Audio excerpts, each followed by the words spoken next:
Regional world में है। What's your take on that dock?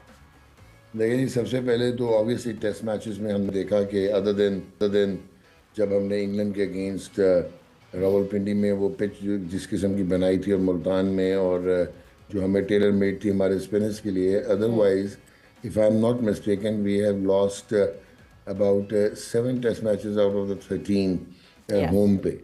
और जो सबसे वर्स्ट चीज़ है वो ये है कि ये साउथ अफ्रीका की जो टेस्ट टीम है, yes they have qualified for the world test championship final, जो कि मुझे बड़े इबाम है जिसपे कि जो परसेंटेज वाला इन्होंने तरीका रखा हुआ है। They lost to New Zealand I think 2-0, और उसके बाद ये वेस्ट इंडीज़, बांग्लादेश, श्रीलंका और पाकिस्तान से जीत के विदाउट प्लेइंग इंडिया, इंग्लैंड और Australia, and they have qualified for the finals. लेकिन वीकेस्ट टीम थी पिछले 10 साल में अगर आप उनकी बैटिंग देखें। हाँ, उनकी बॉलिंग में आप कह सकते हैं कि बिकॉज ऑफ कगीसो रबादा और केशव महराज दे लुक गुड। तो मेरे ख्याल में हमने एक अपॉर्चुनिटी ज़ाया कि जो सुपर स्पोर्ट्स पार्क में हमने टेस्ट मैच, अगेन जो भी आपने जिक्र किया क्रिकेट अवेयरनेस का, कप्तानी बहुत ही पेडेस्ट्रियन रही, बहुत ही मीडियोकर कप्तानी। 8 टेस्ट मैच शान मसूद 10 में से हार चुके हैं एज कैप्टन। और to be honest I will be slightly blunt, उन्होंने परफॉर्मेंस बहुत अच्छी दी है। जो आखिरी उनकी रिवाइवल हुआ, री इनकारनेशन हुई, जो उन्होंने 145 किया है और 9 इनिंग्स में मेरे ख्याल 30 भी नहीं टापा हुआ था। तो उस पर चले, बैटिंग में तो मैं कुछ नहीं कहूँगा, बहुत अच्छा खेले। लेकिन ये जो टेस्ट मैच है, आपने जो बॉलिंग खिलाई अपनी, क्या ये टेस्ट मैच की बॉलिंग थी? और क्योंकि साउथ अफ्रीका का सुपर स्पोर्ट्स पार्क में मोहम्मद अब्बास का आइडिया हो गया था कि ग्रीन पिच पे वो तबाही कर सकते हैं, उनकी अपनी बैटिंग वल्नरेबल है साउथ अफ्रीका की, तो उन्होंने जिसको हम अपने स्लैंग में कहते हैं पाटा विकेट, बिल्कुल ही प्लासिड विकेट बना दिया। 625 जिसने आपने कंसीड किया, आपने स्पिनर नहीं खिलाया, इसका मतलब आपने पिच भी रीड ठीक नहीं की।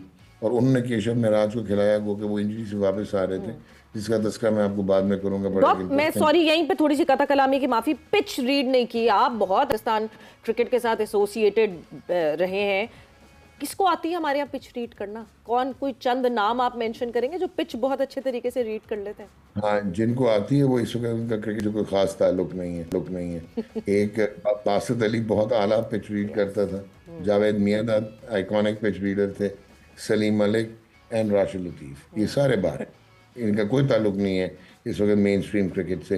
बट ये थे। बाकी आपने बड़ी अच्छी बात की सवेरा, डॉक्टर साहब, कि ये हमने बाहर क्यों है? ये चारों नाम आपने लिए हैं। पिच रीडिंग मतलब एक ऐसी जगह जहाँ पर खेल होना है, भले 100 ओवर का है, भले 40 ओवर का है, भले 5 दिन का है, उससे हटके आप खेल ही नहीं सकते ना। सरफेस इज़ मोस्ट इम्पॉर्टेंट, सबसे अहम चीज़ जो है वो सरफेस है। और अगर आप सरफेस की उस बुनियादी चीज़ों से ही नावाकिफ़ हैं तो ना तो आप T20 के बारे में बेहतर फैसला कर पाएंगे, ना आप 50 ओवर्स के बारे में, ना आप 5 दिन की क्रिकेट के बारे में। तो ये लोग जिनके आपने नाम लिए हैं क्यों बाहर हैं? ये इसलिए बाहर हैं जी क्योंकि ये हमारी जो आजकल की मैनेजमेंट्स हैं और जो हमारी क्रिकेटिंग ब्यूरोक्रेसी है, ये उसका हिस्सा बन नहीं सकते। क्योंकि ये बात करते हैं सीधी, और ये बात करते हैं थोड़ा इनसिक्योर करते हैं, जो कि हमारा एक मेडियोक्रिटी का कल्चर है, तो ये इनमें आ नहीं सकते। तो that is the unfortunate part कि आपने देखा होगा। चले मैं और ब्लंट हो जाता हूँ अगर आप तैयार हैं तो।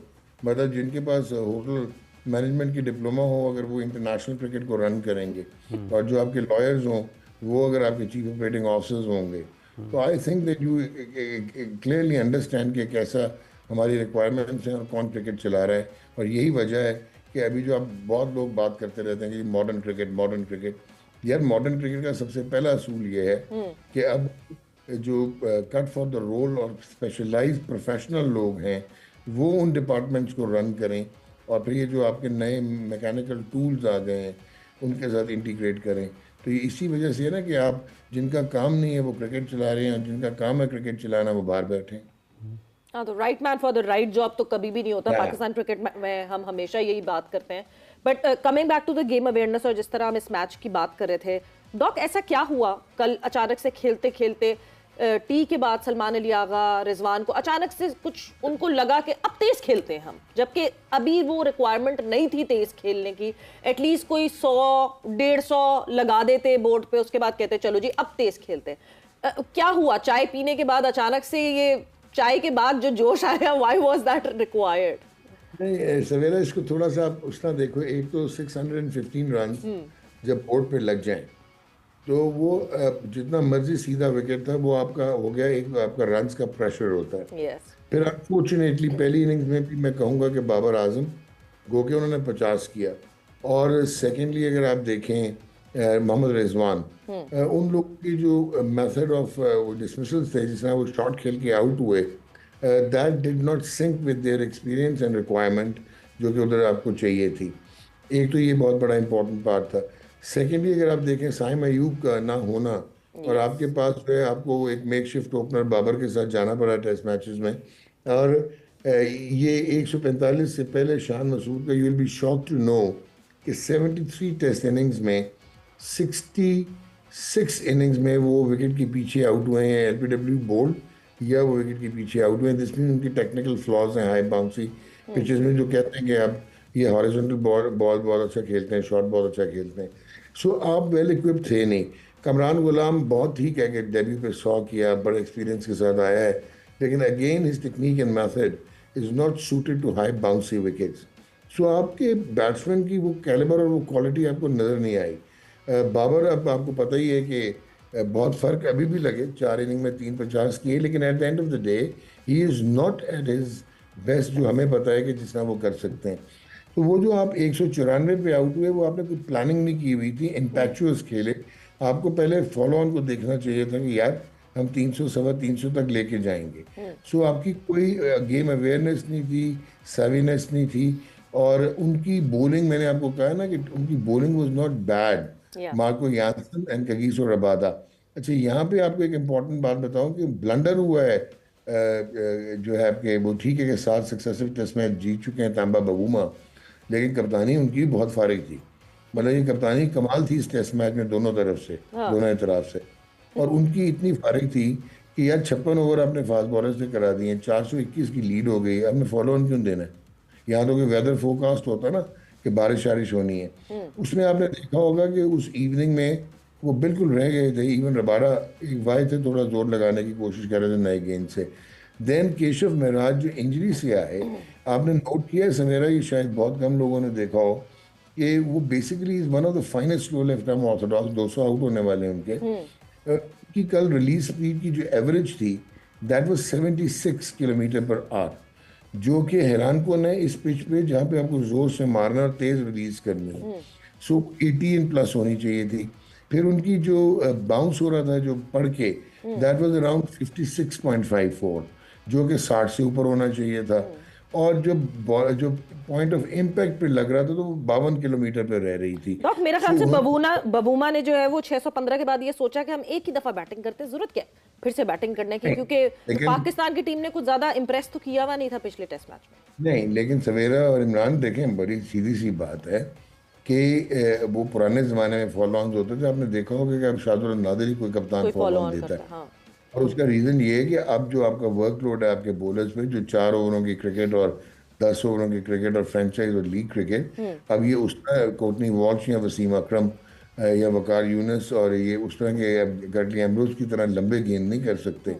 सो ये 3 सेशन में आपके पास तो वैसे ही पहले दिन भी 3 सेशन वाले बॉलर्स नहीं थे। चाहे वो खुरम शहजाद है, वो तीसरे सेशन तक पहुंचता ही नहीं है, आपने देखा होगा। एक अब्बास था। अच्छा डॉक्टर साहब, कथा कलामी की मार चाहूँगा, जैसे आपने दुनिया के अजीम फास्ट बॉलर्स के नाम लिए हैं कि ये वर्कलोड किया, लेकिन अगर आप नंबर ऑफ़ बॉल्स को देखते हैं जो पाकिस्तान के अजीम फास्ट बॉलर्स गुजरे हैं, जिसमें वसीम अकरम हैं, वक़ार यूनुस हैं, इमरान खान हैं, शुएब अख्तर हैं। मतलब शुएब अख्तर तो सबसे, क्योंकि वो हाई क्लास पेस के साथ हमेशा बहुत गेंदबाजी करते थे।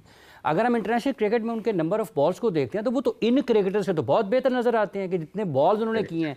तो क्या वर्कलोड या ये फिर इसको कैसे जस्टिफाई करेंगे हम आज अगर ये कहते हैं कि ये दलील है? नहीं, मैं डेफिनेटली आपको अच्छे वक्तों के खाए हुए थे। नहीं, एक तो वो नेचुरली ट्रेंड थे, जिम ट्रेनिंग नहीं थी उनके पास।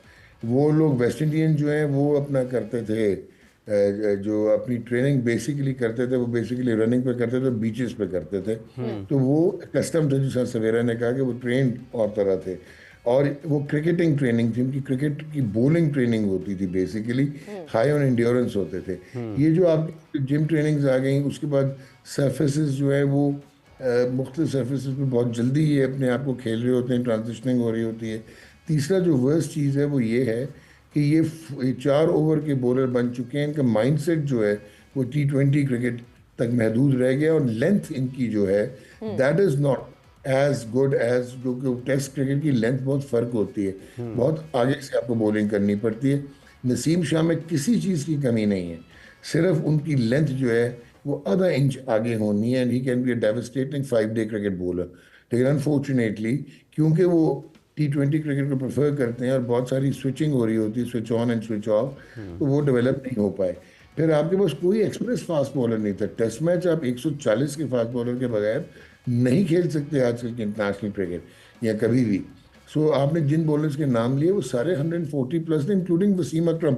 वो तो बाद में आके उन्होंने पेस कम उनकी हो गई थी, और वो एक सुपर नेचुरल थे। सो आपके पास तो अब्बास 120 बाइक्स पे कर रहा था, मुझे तो लग रहा था मीर हमजा बिल्कुल ही एक्सपोज हो गया, बॉलिंग ही नहीं हो रही थी ना शहजाद से। अच्छा, फिर आपने टीम सिलेक्शन कमाल की है। आमिर जमाल, मैं आप अल्लाह अल्लाह कहता हूँ, वो बॉलिंग फिट नहीं है। यस। हैडी भी बॉलिंग फिट, वो 8 ओवर ना करता। आपने उसको बैटिंग डेप्थ के लिए डाल लिया, और उसके बाद आपने इस टेस्ट मैच में पहले इनिंग में उसको 12 ओवर करा दिए। उसकी लेंथ देखें आप, पीछे मार रहा था, वो उधर कर ही नहीं रहा था। जब हमने ऑस्ट्रेलिया में उसको देखा था कि बैक इंजरी के बाद इस bowling has been a suspect. तो आपकी टीम सिलेक्शन अजीब व गरीब आपने की है, एंड स्पिनर आपने नहीं खिलाया। नुमान खेलता था यहाँ पे केप टाउन में पिच देखते हुए, अगर वो केशव महराज से आप 38 ओवर आपने सलमान अली आगे से करा दिया पहली इनिंग्स में। बिल्कुल। अच्छा, सो मतलब बहुत सारे ब्लंडर्स आपने किए हैं आपके। मतलब अनफॉर्चुनेटली ऐसे लग रहा है कि जिसमें आप T20 क्रिकेट में इरेलेवेंट लगते हैं, वनडे में आपने 3-0 जीता है साउथ अफ्रीका से। अच्छे लड़के लग रहे ही आ गए हैं, साइम वगैरह की परफॉर्मेंस बहुत ही ब्रिलियंट थी, लेकिन टेस्ट मैचेस में भी अभी आप इरेलेवेंट हैं, काफ़ी इरेलेवेंट अच्छा हैं। डॉक्टर साहब, ये जो प्लेइंग 11 की आपने बात की, हम रावलपिंडी में खेले, हमने कोई स्पिनर नहीं खिलाया। हम साउथ अफ्रीका में खेल रहे हैं, हम कोई स्पिनर नहीं खिला रहे हैं। तो ये पाकिस्तान में हो या आप जनूबी अफ्रीका में हो, ये टीम सिलेक्शन प्लेइंग 11 का इंतखाब, हतमी खिलाड़ियों का 11 का इंतखाब, ये मसला क्यों है आपके ख्याल में? स्पिनर से क्या प्रॉब्लम है हमारी मैनेजमेंट को? देखें, एक तो ना हमने प्री कंसीव माइंडसेट्स बना लिए हुए हैं। अगर आपको याद हो कि अजहर महमूद ने शायद कहा था we do not have quality spinners, हाँ। जब आप आए और फिर आपने मुल्तान में वो पंखे लगा के पिच बनाई, और आप नुमान अली को और साजिद खान को लेके आए और उन्होंने कमाल ही कर दिया, लंबी बॉलिंग करके आपको टेस्ट मैच जिता दिए। तो एक तो परसेप्शंस हैं, दूसरा यस क्वालिटी ऑफ बॉलर्स हमारी, क्योंकि फर्स्ट क्लास क्रिकेट बिल्कुल फारिग हो चुकी है। और हम जितना अभी मतलब आपको पता लगा कि कायद आज़म ट्रॉफी हुई है, सियालकोट जीता, और क्या क्वालिटी थी और कैसे था, वो ऐसे लगता है हम रन थ्रू द मोशंस करने की कोशिश करते हैं। तो आपकी क्वालिटी ऑफ प्लेयर्स अब मॉडर्न क्रिकेट के साथ सिंक नहीं करते, ये हमें मान लेना चाहिए। और अब ऐसे नहीं हो सकेगा कि मैंने उधर से इसको बुला लिया, उस दराज में से ये निकाल लिया, तो वो आपको मैच जिताएंगे। अब आपको, क्योंकि इंटरनेशनल क्रिकेट बहुत आगे चली गई है, और अब तो कल से बातें शुरू हो गई हैं, परसों से, कि 2 टियर सिस्टम टेस्ट मैचेस में कर दिया है, पोलराइज कर क्रिकेट को। दिस इज अनफॉर्चुनेट कि हम इल्यूजन्स में रह रहे हैं। अब मतलब आप ये सोचो कि एक तरफ आप इंडिया को रखो 2007 के बाद, और पाकिस्तान 1999 से लेके और 2025 तक 11 टूर्स किए हैं ऑस्ट्रेलिया और साउथ अफ्रीका के, और 30 टेस्ट मैच ये खेले हैं, 29 हारा है और 1 जीता है, और कोई ड्रॉ नहीं किया। ड्रॉ नहीं कर सकते इन कंट्रीज़ में। तो दैट क्लियरली शोज़ कि आपकी technique, method, ability, skill set और गेम अवेयरनेस फारिग हो चुकी है। कैसे सही होगी? मतलब हम अगर ये सोच लें कि अच्छा जी ये तो सब खराब हो चुका है, क्योंकि जब आप फिटनेस की बात करते हैं डॉक, जैसे ही साजिद और नुमान को इमरजेंसी बेसिस पे टीम का हिस्सा बनाया गया, ये वो प्लेयर थे जिन्होंने हमारा fitness test, so called fitness test pass नहीं किया था। जिन्होंने पास किया था वो तो 5वें दिन क्या दूसरे दिन के बाद ही उनकी कमर नहीं बेंड हो रही थी सही तरीके से। तो हम यहाँ भी गलत कर रहे हैं, हम इस फिटनेस को भी नहीं देखते, हमारा स्किल सेट भी उनसे कम है, हमारी गेम अवेयरनेस तो पता नहीं दिख रही होती है और एकदम से गायब हो जाती है गेम अवेयरनेस। बिल्कुल, देखिए सवेरा, इमरान, जो बहुत क्लियर चीज़ है ना, वो ये है कि अब आपको अपने पाथवेज डेवलप करने पड़ेंगे, और आपको टियर क्रिकेट जो है ना, जो अंडर 13, अंडर 16, अंडर 19, ये लॉन्ग टर्म प्रोसेस है कि वहाँ पे आप मल्टी स्पोर्ट्स जो है उसकी इंटीग्रेशन करते हैं टेक्निक की। आपने देखा होगा ऑनरेड क्लासन जो है, उनकी एक गोल्फर स्विंग है, या वो टी शॉट मारते हैं, या जो हैं डेविड मिलर हैं, ये सारी दूसरी स्पोर्ट्स से उनने ली हुई हैं ये स्पोर्ट्स। और परफेक्शन करते हैं और वो सुपर स्पेशलिस्ट प्लेयर्स हैं। इसी तरह आपको AI generated biomechanics, kinesiology, rehabilitation, अब आपके स्पोर्ट्स का जो सबसे इम्पोर्टेंट PCB में जो फोकस होना चाहिए वो स्टेडियम बनाने से भी ज़्यादा वो होना चाहिए आपका medical panel state of the art होना चाहिए, जहाँ पे इंजरी प्रिवेंशन होनी चाहिए। मजाक है मेडिकल पैनल जो पाकिस्तान क्रिकेट बोर्ड। अब मैं आपको बताता हूँ, ये जो सवेरा कह रही है वो मजाक ऐसे है कि मोहम्मद अली डेजी को आप खिलाते हैं, तीसरे दिन उसकी वो हाँफने लग जाता है, घुटने उसके जुड़ जाते हैं। Yes. आप खुरम शहजाद को खिलाते हैं, कभी एब्डोमिनल कोर इंजरी हो जाती है और कभी अनफॉर्चुनेटली जो है वो तीसरे सेशन तक नहीं जा रहा होता। सिर्फ अब्बास, क्योंकि वो एक बहुत पुराना वो फिटनेस उसकी नेचुरल फिटनेस है, एथलेटिसिज्म है, तो वो लंबी बॉलिंग कर सकता है। मुझे बता दें बाकी कौन लंबी बॉलिंग कर सकता है? तो टेस्ट मैचेस और लंबी बॉलिंग के बगैर, अब पहले दिन आपने 22 ओवर करवा दिए, ठीक है, क्योंकि आमिर जमाल ने, मैं सुपर स्पोर्ट्स पार्क की बात कर रहा हूँ पहले टेस्ट की, ये फारिग हो गए आपके बॉलर्स, क्योंकि आमिर जमाल को प्रोटेक्ट करने की कोशिश कर रहे थे, क्योंकि आपने जिद में उसको खिलाया हुआ था। सो ये सारी चीज़ें जो है आपको रीस्ट्रक्चर करना पड़ेगा। डोमेस्टिक क्रिकेट में ये जो बड़े नाम होते हैं ना, जब $18,000 और 50 लाख दे दिया और हमने फलाने ने ज्वाइन कर लिया, वो मेंटोरिंग करेगा, मुझे ये बताएं कि माँ सवाए सकलैन मुश्ताक के, क्योंकि I can bail him out, कि वो हर जगह उसने काम किया हुआ, इंग्लैंड है, ऑस्ट्रेलिया है, बांग्लादेश है, वेस्ट इंडीज है, इवन ऑस्ट्रेलियन अकेडमीज में भी किया है, न्यूजीलैंड में काम किया हुआ है। अदरवाइज जितना बड़ा नाम है, इनके सैम्पल साइज क्या है, इन्होंने कहाँ पे मेंटोरिंग या कोचिंग की है? अभी अब इंडिया के गले पड़ गया क्योंकि उसने कोचिंग नहीं की हुई थी, गौतम गंभीर ने, वो मेंटोर था। आप देख लें कि उनकी टीम, वही टीम तितर बितर होकर ऊपर खड़ी हो गई जो राहुल द्रविड़ के ज़माने में इनविंसिबल लगती थी। सो दैट क्लियरली शोज कि हम लोगों को अब रेलेवेंट लोगों को लाना पड़ेगा। मतलब डॉक्टर साहब, आपको लगता है कि ये जो मेंटोर्स हैं पाकिस्तान ने 5 जिनकी खिदमात हासिल की हैं, इनसे पाकिस्तान की क्रिकेट को अगर हम तवीलुल मुद्दती मंसूबों के तहत देखते हैं तो कोई फ़ायदा नहीं हो सकता? यार मुझे बड़े क्लियरली बताएं, इनमें से कितने मेंटोर हैं जिनको ये पता है कि उन्होंने बायोमैकेनिकल असेसमेंट करनी है और एडजस्टमेंट्स करवानी है, और उन्होंने जो है मशीन में जाके ये सारी चीज़ों को एनालाइज करके कोचेस को अवेयर करना है कि अब ये ट्रेनिंग मेथड होना चाहिए, नसीम शाह का ये होगा, शाहीन का ये होगा, हारिस का ये होगा, फलाने का ऐसा होगा। क्या इनमें से कोई आपको पता है कि ये कर सकता है? क्या इनमें से कोई ऐसा स्पोर्ट्स मैनेजमेंट एक्सपर्ट है? मतलब मैं हैरान रह गया हूँ कि मैंने सुना है कि जी वो साइम अयूब जो है वो बस फिट हो जाएंगे अगले 4-6 डॉक्टर साइम की बात पे हम बिल्कुल आएंगे, वक्त ब्रेक का। साइम अयूब बड़ी गौर से सोचना चाहिए, क्योंकि जो जो हमारा प्लेयर अनफिट होकर जाता है, जब वो फिट होकर वापस आता है तो वो उस तरह का नहीं रहता जिस तरह वो फिटनेस के पहले था या इंजरी से पहले था। ब्रेक पर जा रहे हैं, ब्रेक से वापस आएंगे तो इस पर भी बात करेंगे कि साइम अयूब को एटलीस्ट जल्दी नहीं करनी चाहिए। After this short break.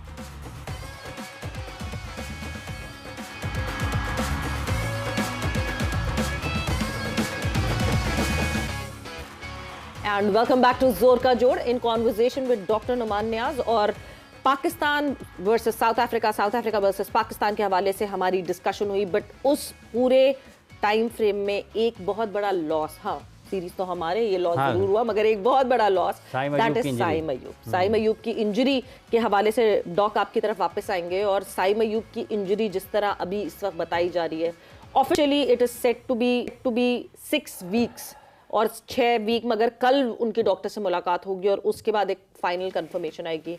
What's your take on that? देखें सवेरा, इसमें थोड़ा सा मेरे लिए तो ये बहुत मेरी फील्ड है, सो रेलेवेंट है। एक तो ये इंजरी हुई क्यों? ये हुई ऐसे कि प्रोबेबली उन्होंने नए स्पाइक्स पहने थे और हर ग्राउंड पे एक रिबाउंड होता है जी। तो शायद इनके नेल्स बड़े थे जिसकी वजह से ये बैलेंस नहीं कर सके, ट्विस्ट होके उस पर वेट आ गया।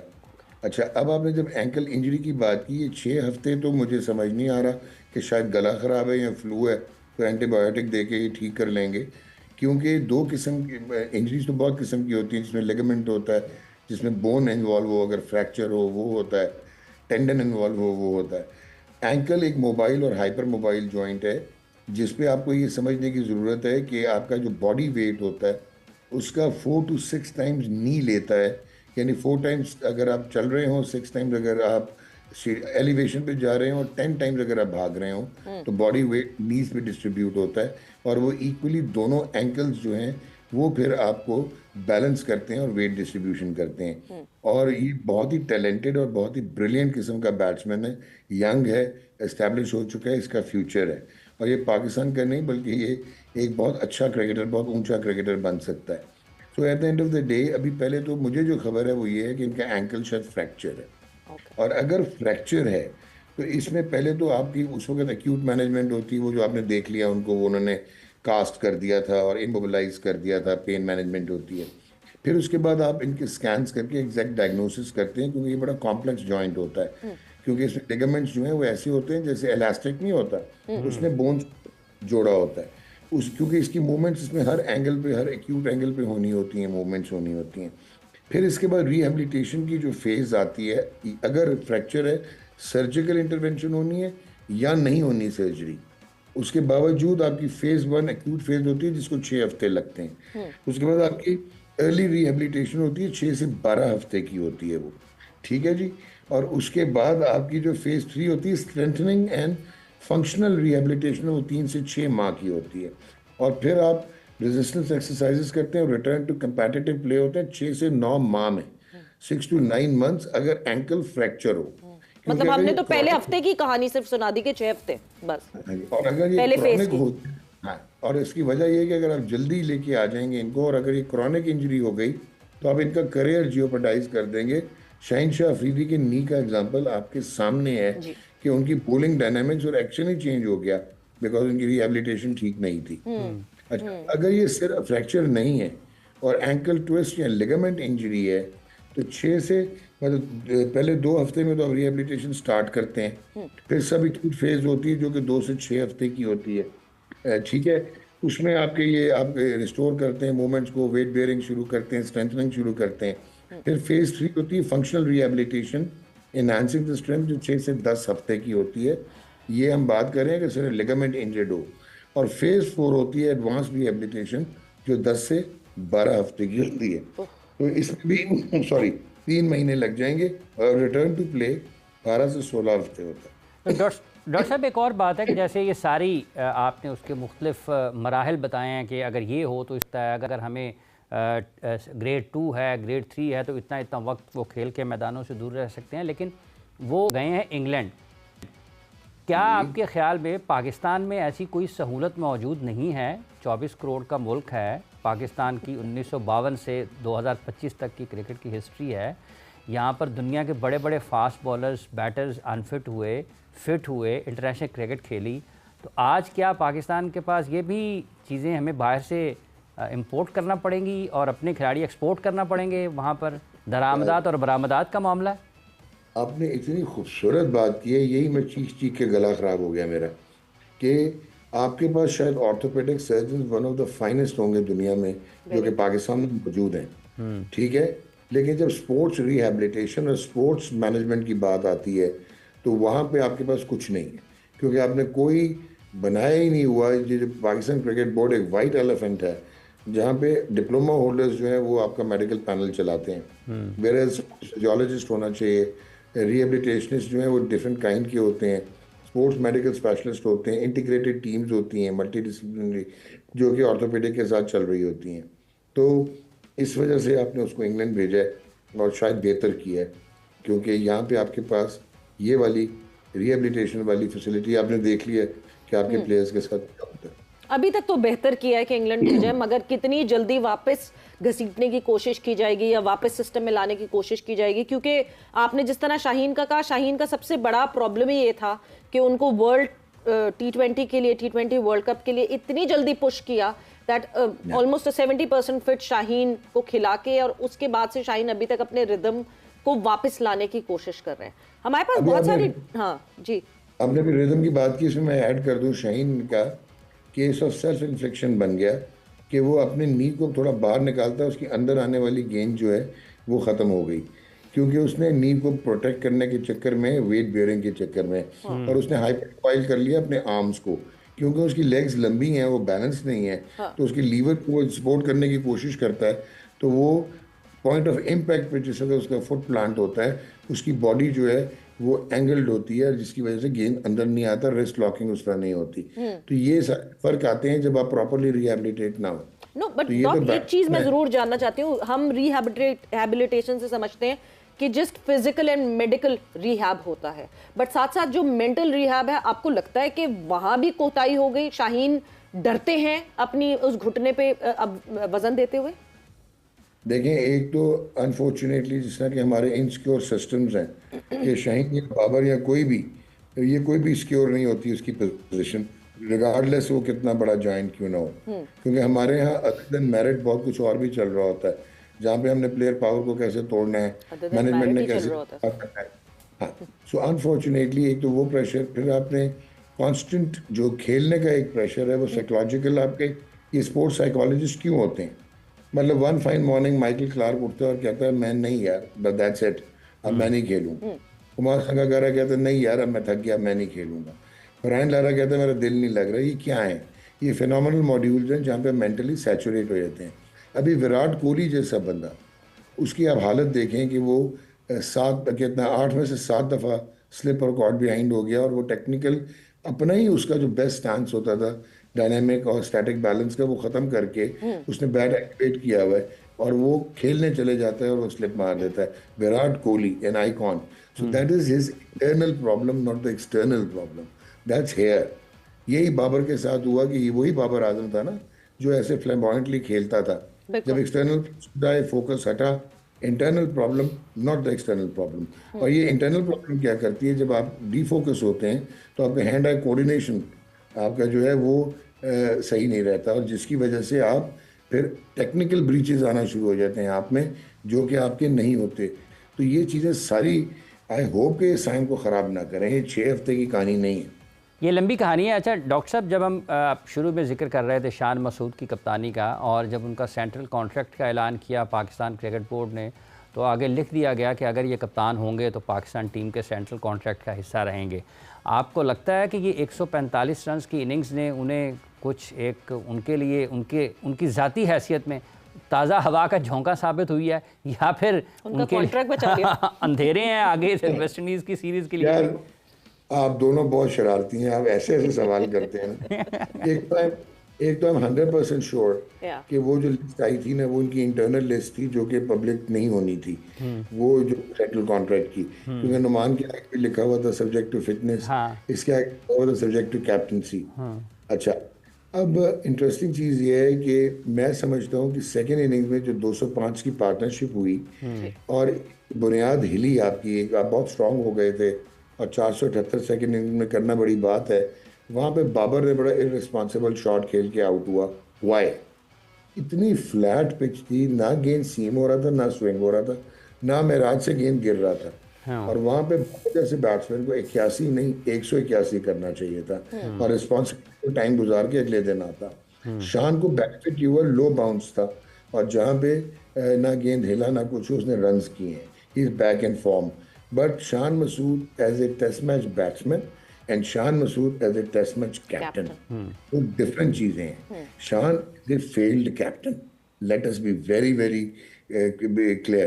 बहुत अच्छा है, बहुत एजुकेटेड है, बड़ा अच्छा बोलता है, जो भी है एक्सप्रेशन अच्छा है, सेल्फिश नहीं है, टीम के लिए खेलना चाहता है, बट टैक्टिकली एंड स्ट्रेटेजिकली उसकी कैप्टनसी मेरी समझ से बाहर है। और अगर मेरी समझ से बाहर है तो मैं तो यार बहुत थोड़ी क्रिकेट खेला हूँ, तो आप खुद सोच लो कि वो क्या कप्तानी होगी जो क्लब लेवल पे भी नहीं होती।